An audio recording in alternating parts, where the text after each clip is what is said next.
Have you ever stopped, truly stopped, to think? What is money really? That crisp $100 bill in your pocket? Feel its texture? See the intricate ink? Or the digits you see glowing on your banking app? A number that dictates your choices, your security, your future. We treat them as real wealth, as tangible as the phone in your hand. But are they? Or are they just promises built on promises?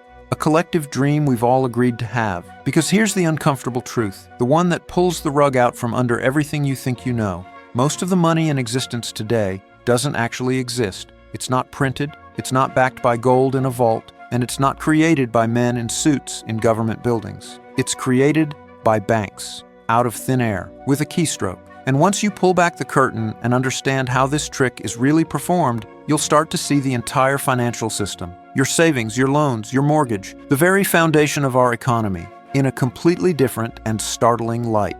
To understand how this strange, almost alchemical system began, we need to go back, not just decades, but centuries, to the 1600s in London, a time when money was heavy, solid, and real, when gold was money. Picture this. A wealthy merchant, let's call him Thomas, has a problem. He's just returned from a voyage with a chest full of gold coins. It's a fortune, but it's also a target. Burying it in the garden is risky. Keeping it under his bed is an invitation for thieves. So, he does what all the smart merchants do. He takes his heavy, clinking chest to a goldsmith. These goldsmiths had the strongest vaults in the city. For a small fee, Thomas deposits his gold and, in return, receives a beautifully crafted paper receipt. This slip of paper was a simple promise. This certifies that Thomas holds X amount of gold in our vault. Present this receipt and the gold shall be returned. Now, Thomas needs to buy a new ship. The shipbuilder costs 100 gold coins. Instead of marching back to the goldsmith, withdrawing the heavy gold, and hauling it across town, Thomas has a brighter idea. He simply hands the shipbuilder the paper receipt. The shipbuilder looks at it. He trusts the goldsmith's reputation. He knows that receipt is as good as gold. In fact, it's better. It's lighter, safer, and easier. He accepts the trade. Do you see what just happened? Money, for the first time, began to dematerialize. The representation of value started to become more important than the value itself. The paper receipt began to circulate as money. And here's where the magic, or the trick, depending on your perspective, truly began. The goldsmiths, sipping their ale in the back room, noticed something fascinating, a pattern that would change the world. People rarely came to withdraw their physical gold. The receipts were circulating so efficiently that the gold just sat there, dormant, gathering dust in the vault. A daring and profoundly consequential thought occurred to them. What if they started issuing more receipts than the gold they actually had? Who would know? The gold just sat there. They could issue a loan to a promising young businessman, not with real gold, but with a new receipt, created from nothing, and charge him interest for it. As long as not everyone came for their gold at once, the system would hold. It was a secret, a silent confidence game. This was the birth of fractional reserve banking, the genesis of the idea that a bank only needs to hold a fraction of what it promises to pay out. A system of trust and timing, a high-stakes game of musical chairs where if the music stops, the whole thing collapses. And this is the very same system, refined and digitized, that still runs the world's economy today. Fast forward to the present day. The vaults are now data centers. The paper receipts are digital entries. But the fundamental magic trick remains. Let's make it concrete. You walk into a bank, or more likely, click a few buttons on their website, and you apply for a loan. A car loan, let's say, for $10,000. You provide your details, your credit score is checked, and you're approved. What happens next is the most misunderstood part of modern finance. The bank does not, I repeat, does not go into a giant vault, find $10,000 that your neighbor Sally deposited, and then hand it to you. That's the fairy tale, we're told. Here's the reality. A bank employee, or more likely a software program, simply types a number into your account. $10,000. That's it. New money has just been born into existence. It was created at the moment the loan was approved. It was created as your debt.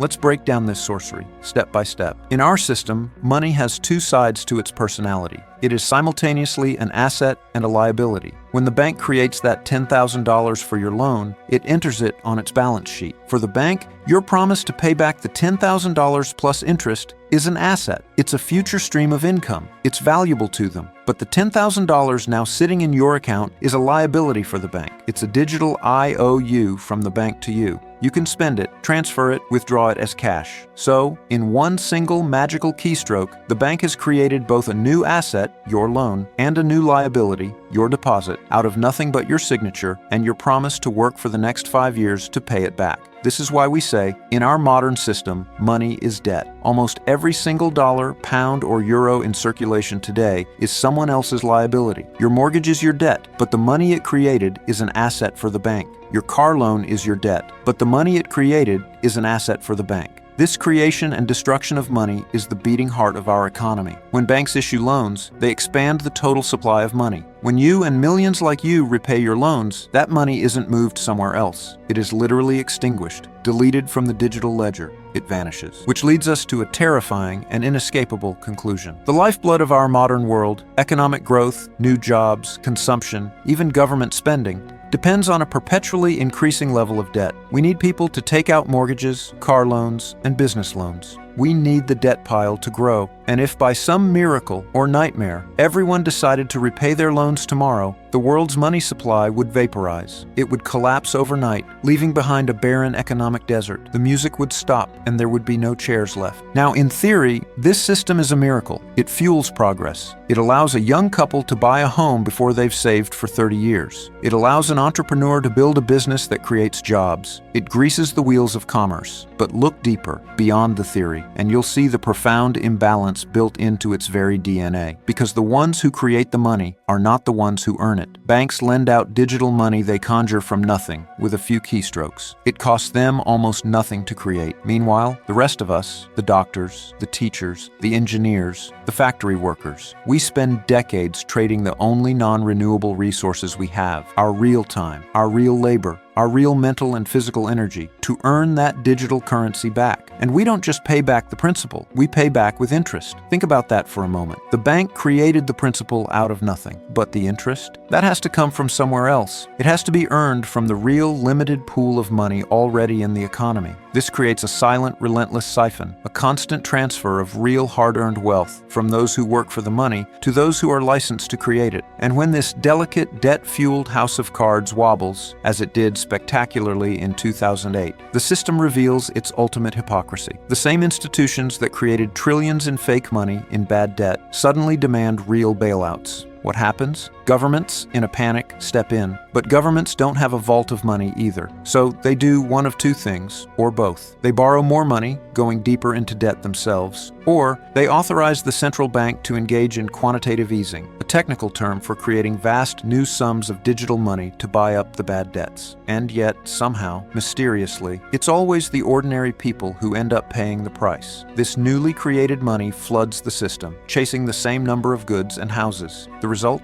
Inflation. The silent thief that eats away at your life's savings, making your cash worth less every day. Asset prices, especially stocks and houses, skyrocket, becoming unaffordable for the average person. The gap between the asset-owning class and everyone else widens into a chasm. The debt keeps growing. The cycle continues. We are taught to call this a monetary system, a neutral technical term. But step back and look at its effects. The concentration of wealth, the inescapable debt, the control it has over our life choices, the way it socializes losses and privatizes gains. Maybe it's less of a system for managing money and more of a control system. So, what does this mean for us? The ordinary people living inside this illusion. It means the dollars in your account are not real wealth. They are digital promises, tokens in a game backed by collective belief and perpetual debt. Their value is fragile, dependent on the continued functioning of a system built on confidence. It means the game was designed long before you entered it. The rules were written, the board was set. It's a game where the house, the banks, has the ultimate privilege, the power to create the game's currency. A game where money, for them, is infinite. But your time is the most finite, precious resource you possess. Yet,